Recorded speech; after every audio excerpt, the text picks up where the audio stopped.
గీతం నుండి 172 పాట పాడుకున్నామండి. నీ వాక్యమే నన్ను బ్రతికించెను, బాధలలో నెమ్మదినిచ్చెను. నీ వాక్యమే నన్ను బ్రతికించెను, బాధలలో నెమ్మదినిచ్చెను. నీ వాక్యమే నన్ను బ్రతికించెను, బాధలలో నెమ్మదినిచ్చెను. కృపాశక్తి దయా సత్య సంపూర్ణుడా, వాక్యమయ్యున్న యేసు వందనమయ్యా. కృపాశక్తి దయా సత్య సంపూర్ణుడా, వాక్యమయ్యున్న యేసు వందనమయ్యా. నీ వాక్యమే నన్ను బ్రతికించెను, బాధలలో నెమ్మదినిచ్చెను. చిగటగల భూమి నుండి లేవనెత్తెను, సమతల మగు భూమిపై నన్ను నిలిపెను. చిగటగల భూమి నుండి లేవనెత్తెను, సమతల మగు భూమిపై నన్ను నిలిపెను. నా పాదములకు దీపమాయను, నా పాదములకు దీపమాయను. సత్యమైన మార్గములో నడుపుచుండెను, సత్యమైన మార్గములో నడుపుచుండెను. నీ వాక్యమే నన్ను బ్రతికించెను, బాధలలో నెమ్మదినిచ్చెను. వాడిగల రెండంచుల ఖడ్గము వలెను, నాలోని సర్వమును భజించి శోధించి. వాడిగల రెండంచుల ఖడ్గము వలెను, నాలోని సర్వము విభజించి శోధించి. పాపమాలిన్యము తొలగించి వేయుచు, పాపమాలిన్యము తొలగించి వేయుచు. అనుక్షణము క్రొత్త శక్తినిచ్చుచున్నది, అనుక్షణము క్రొత్త శక్తినిచ్చుచున్నది. నీ వాక్యమే నన్ను బ్రతికించెను, బాధలలో నెమ్మదినిచ్చెను. శత్రువును ఎదుర్కొనే సర్వాంగ కవచమై యుద్ధమునకు సిద్ధ మనసునిచ్చుచున్నది. శత్రువును ఎదుర్కొనే సర్వాంగ కవచమై యుద్ధమునకు సిద్ధ మనసునిచ్చుచున్నది. అపవాది వేయుచున్న అగ్నిబాణములను, అపవాది వేయుచున్న అగ్నిబాణములను ఖడ్గము వలె అడ్డుకొని ఆర్పివేయుచున్నది, ఖడ్గము వలె అడ్డుకొని ఆర్పివేయుచున్నది. నీ వాక్యమే నన్ను బ్రతికించెను, బాధలలో నెమ్మదినిచ్చెను. కృపాశక్తి దయా సత్య సంపూర్ణుడా, వాక్యమయ్యున్న యేసు వందనమయ్యా. కృపాశక్తి దయా సత్య సంపూర్ణుడా, వాక్యమయ్యున్న యేసు వందనమయ్యా. నీ వాక్యమే నన్ను బ్రతికించెను, బాధలలో నెమ్మదినిచ్చెను. దేవుని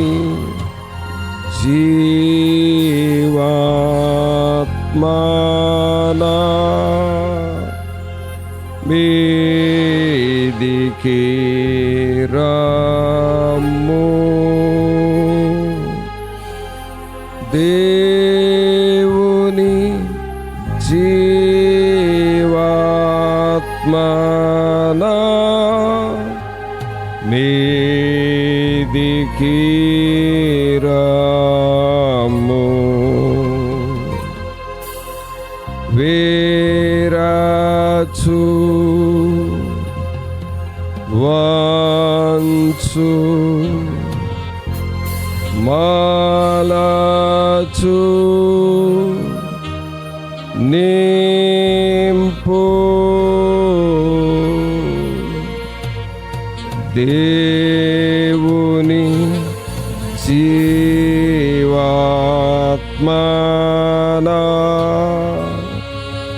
మీదికి రమ్ము. పరిశుద్ధమైన మా ప్రభా, మీకు స్తోత్రాలు వందనాలు చెల్లించుకుంటున్నాము. మహోన్నతుడా, మహాగణుడా, మా ప్రభు అయిన యేసు, మిమ్మల్ని స్తుతిస్తున్నాము. ఈ ఉదయకాలం మీ సన్నిధిలోనికి వచ్చి ప్రార్థన చేస్తూ ఉన్నాము. మీ సన్నిధిని, మీ వాక్కును కలిగిన వారముగా చేయండి. మీ ఆత్మ సహాయమును మాకు దయచేయండి ప్రభా. మా హృదయాలలో దేవుని ఆత్మ పని చేయులాగున చేయండి. దేవుని ప్రత్యక్షత కలిగిన వారముగా చేయండి. మీ స్వరమును వినువారముగా చేయండి. మీ ఆత్మ కదలికలు మాలో మేము చూచుకొనుటకు, వాటి ప్రకారము జీవించుటకును సహాయము చేయమని ప్రార్థన చేస్తా ఉన్నాము. మాలో శ్రేష్టమైనది మీరు తీసుకొని రండి, యోగ్యమైనది మీరు తీసుకొని రండి ప్రభువా. మీ కొరకు ఫలించెడి వారిగా మమ్మలను చేయమని ప్రార్థన చేస్తా ఉన్నాము ప్రభువా. మీ వాక్యము దగ్గరకు వస్తూ ఉన్నాము. పరిశుద్ధాత్ముడా, పరలోకము నుండి దేవదూతలు మా మధ్యకు వచ్చి మాకు బోధించే ఆ పరలోకపు మన్నాను మీరు మాకివ్వండి. నన్ను, ఇక్కడ చేరిన మమ్మలను అందరినీ మీరు దర్శించండి. మా హృదయాలను ఎరిగిన దేవుడవు, మా మనస్సులు ఎరిగిన దేవుడవు, మా అక్కరలు ఎరిగిన దేవుడవు, మాకు ఉన్న అవసరతలు ఎదిరిగిన దేవుడవు ప్రభువా. మీ వద్దకు వస్తూ ఉన్నాము. మీ సన్నిధిని, మీ వాక్కును మాకు దయచేయమని నజరేయుడైన యేసు నామమున అడిగి వేడుకొనుచున్నాము తండ్రి, ఆమేన్. మంచిది పిల్లరా, దేవుని వాక్యంలో నుండి హెబ్రీలకు రాసిన పత్రిక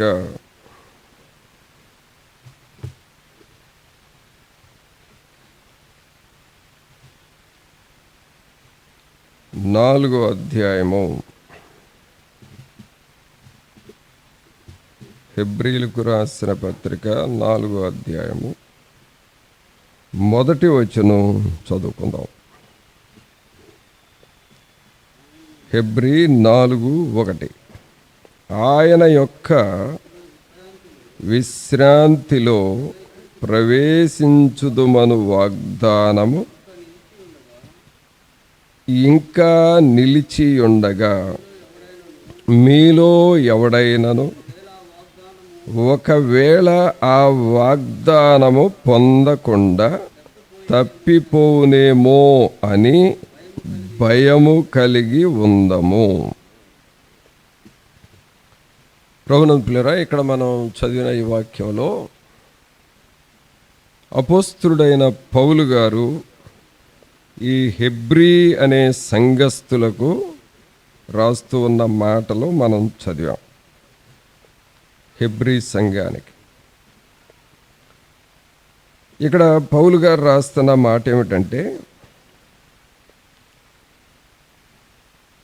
దేవుని దగ్గర విశ్రాంతి ఉన్నది అని అంటున్నాడు. ఏమున్నదంటండి? దేవుని దగ్గర విశ్రాంతి ఉన్నది, రెస్ట్. తర్వాత ఈ విశ్రాంతిలోనికి మీరు ప్రవేశించండి అంటున్నాడు. ఈ విశ్రాంతిలోనికి మీరు ప్రవేశించండి. ఇది మనం ఎలాంటిది అనంటే, మీరందరూ ఈ విశ్రాంతికి బయట ఉన్నారు, మీరు ఆయనలో, ఆయన విశ్రాంతిలో ప్రవేశించండి అంటున్నాడు. ఏమిటి ఈ విశ్రాంతి? దేవుని దగ్గర ఉన్న విశ్రాంతి ఏమిటి అనంటే, విశ్రాంతి అనంటే దేవుని దగ్గర ఉన్నవి మనము అనుభవిస్తూ నెమ్మదిగా ఉండటమే. అది విశ్రాంతి. ఇంకొక మాటగా వాక్యంలో మనం చూస్తే యెషయా గ్రంథము 26వ అధ్యాయము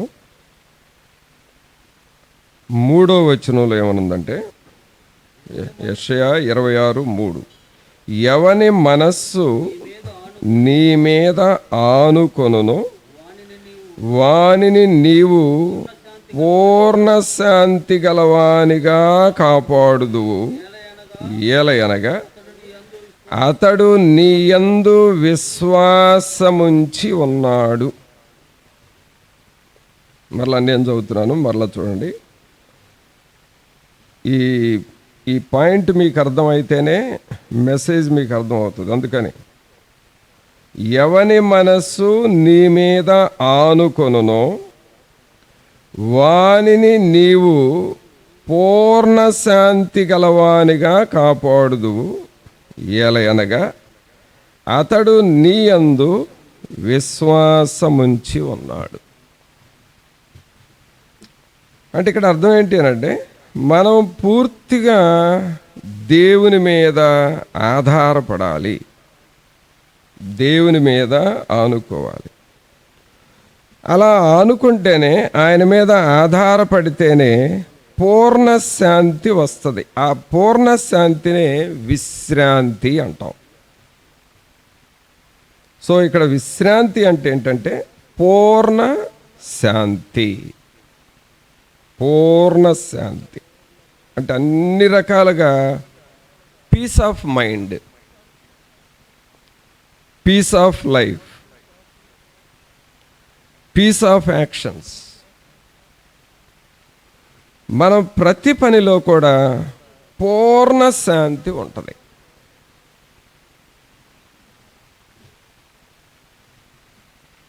ఈ పూర్ణ శాంతిని ఇక్కడ పౌలు గారు ఏమంటున్నాడంటే విశ్రాంతి అంటున్నాడు. అంటే మీరు ఈ విశ్రాంతిలో ప్రవేశించండి. తర్వాత ఏమన్నాడంటే, ఏలయనగా అతడు నీ యందు విశ్వాసముంచి ఉన్నాడు. ఈ పీస్ ఆఫ్ మైండ్, ఈ పూర్ణ శాంతి లేక విశ్రాంతి ఏమిటి అనంటే, ఈ పూర్ణ శాంతిలో మనకు కావలసినవి సమస్తం ఉన్నాయి.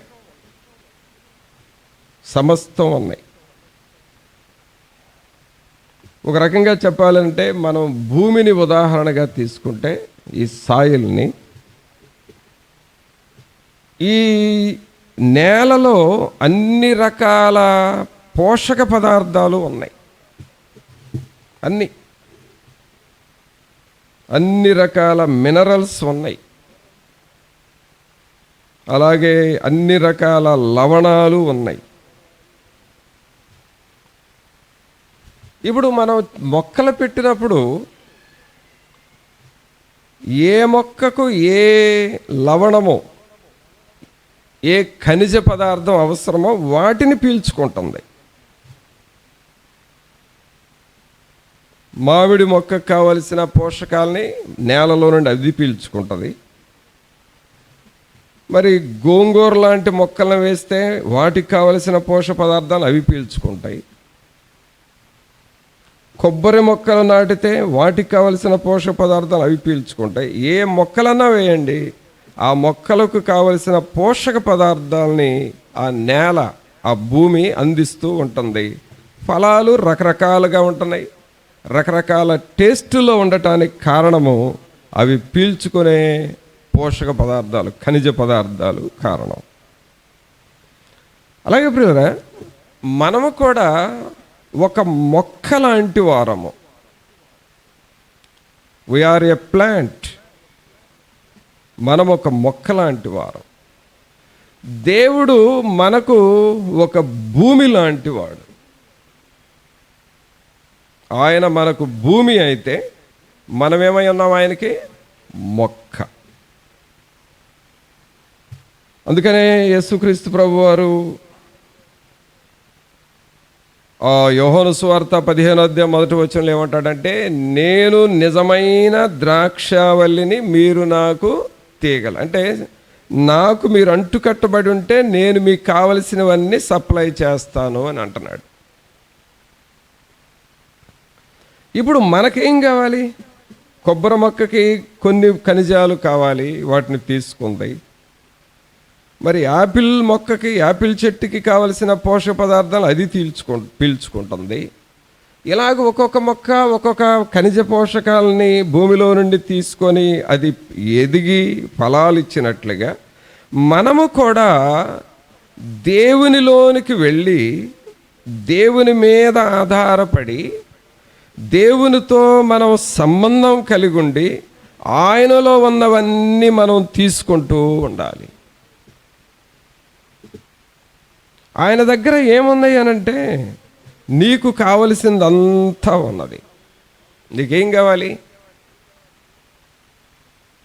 నీకు కావలసిందంతా ఆయన దగ్గర ఉన్నది. మొదట ఇప్పుడే మనం పాడాం ఒక పాట చివరిలో, నరకపుటంచు వరకు వెళ్ళిన నన్ను నీ రక్షణ భాగ్యాన్ని ఇచ్చి పరలోకానికి చేర్చావు. అంటే మొట్టమొదట మనకేం కావాలంటే పరలోకము కావాలి.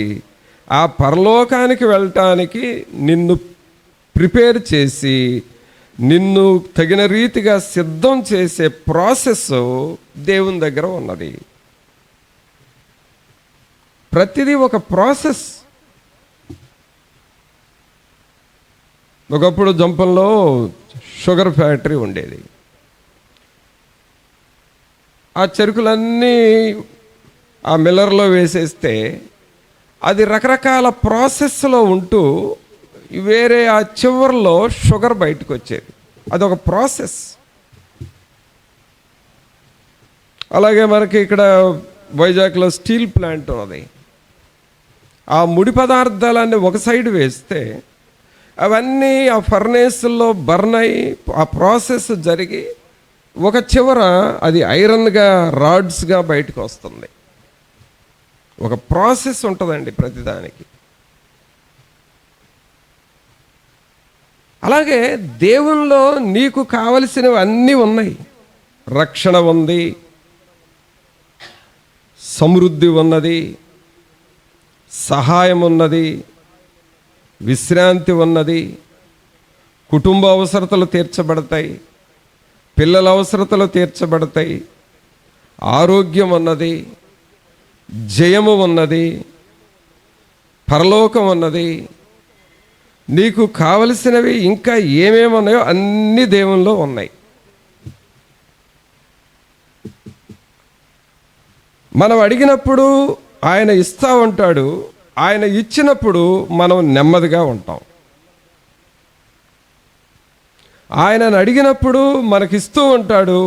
మనం తీసుకున్న తర్వాత సమాధానంగా ఉంటాం. మనం ఆయన్ని అడిగినప్పుడు కొరతగా, ఇబ్బందిగా మనకు ఉండొచ్చు. ముందు అడిగిన తర్వాత ఆయన మనకిస్తాడు, సంతోషంగా ఉంటాం. అంటే ఇంకా ఒక రకంగా చెప్పాలి అనంటే, ఆయన విశ్రాంతిలోనికి ప్రవేశించక ముందు మనలో ఏముంటుందో, ఆయన విశ్రాంతిలో ప్రవేశించిన తర్వాత మన కొరతలు తీర్చబడతాయి.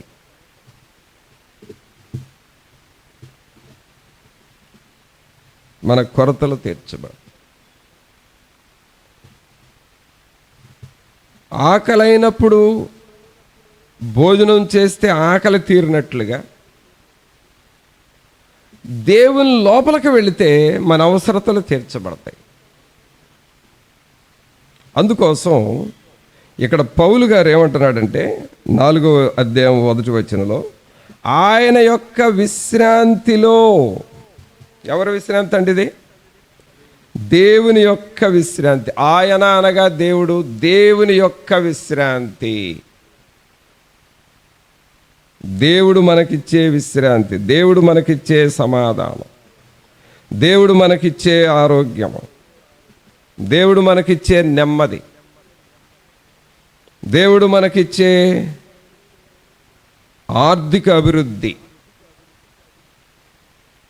దేవుడు మనకిస్తున్న ఆ కోరికలు తీర్చబడటం, ఇది ఆయన విశ్రాంతి. ఆయన యొక్క విశ్రాంతిలో ప్రవేశించుదము అను వాగ్దానము ఇంకా నిలిచి ఉండగా. అంటే అర్థం ఏంటంటే, ఆయన విశ్రాంతిలో ప్రవేశించు, ఆయన నీకు సహాయం చేస్తాడు అని ఆల్రెడీ దేవుడు వాగ్దానం చేశాడు మనకు. ఆయన ప్రామిస్, ఆయన వాగ్దానంలో మనం ఉన్నాం. ఆ వాగ్దానం మనకు ఉంది కాబట్టి మనకు ఖచ్చితంగా జరుగుతుంది. అదంతే. దేవుడు నీకు వాగ్దానం ప్రకారము నీకు కావలసినవన్నీ సహాయం చేస్తాడు. నీకు ఏది కావాలో అది నీకు సహాయం చేయడానికి ఆయన సిద్ధంగా ఉన్నాడు. చాలాసార్లు ఆయన వాగ్దానం మనకుంది, ఆయన విశ్రాంతి మనకుంది, ఆ విశ్రాంతిలో ప్రవేశించు అని చెబుతూ ఉన్నాడు. ఆ వాగ్దానం ఇంకా నిలిచి ఉంది.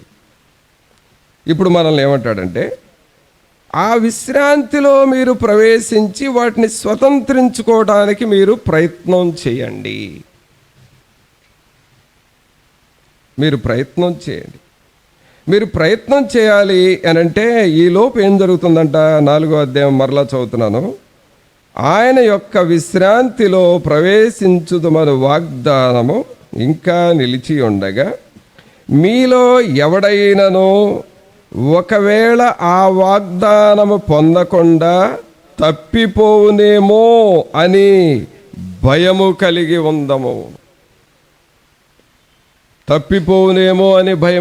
ఉందాము. మీ అందరికీ కాకి అనే పక్షి బాగా తెలుసు. ఏం పక్షి అండి అది? కాకి. రంగేంటి? నలుపు. బుద్ధి ఏంటి? కాకి రంగు నలుపు అని టక్కని చెప్పారు. బుద్ధి ఏంటి?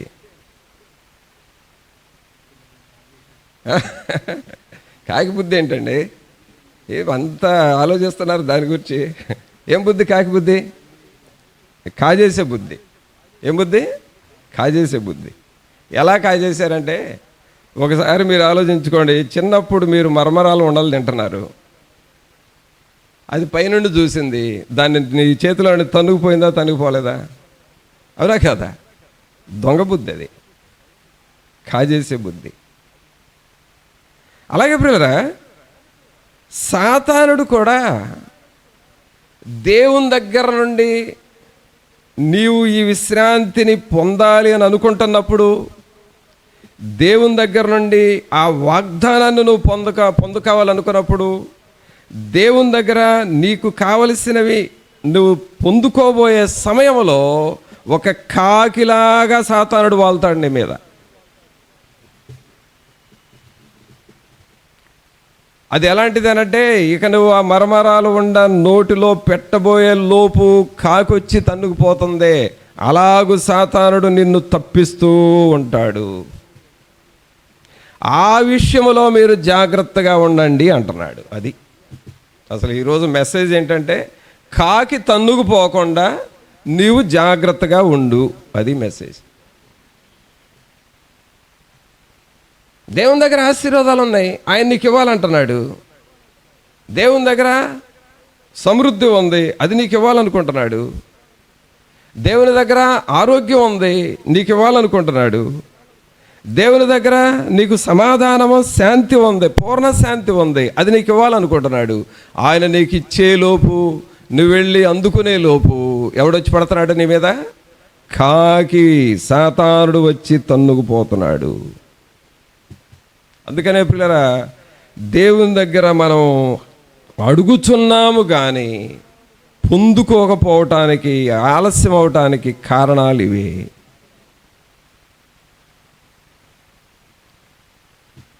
ఈ పిల్లోడి చేతిలో ఆ మరమరా ఉండలు కాకి తన్నుకుపోయిన తర్వాత పిల్లోడు చేసే పని ఏంటంటే ఏడవటమే. ఇంకేం చేయలేడాడు.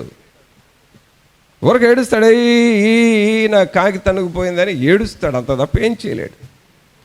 మనం కూడా సాతానుడు శోధించి మనకు రావలసిన ఆశీర్వాదములు వాడు తన్నుకుపోతా ఉన్నప్పుడు మనం కూడా బాధపడేవారముగా, దుఃఖపడేవారముగా, కృంగిపోయిన వారముగా, అలాగూ నలిగిపోతున్న వారముగా ఉంటా ఉన్నాం.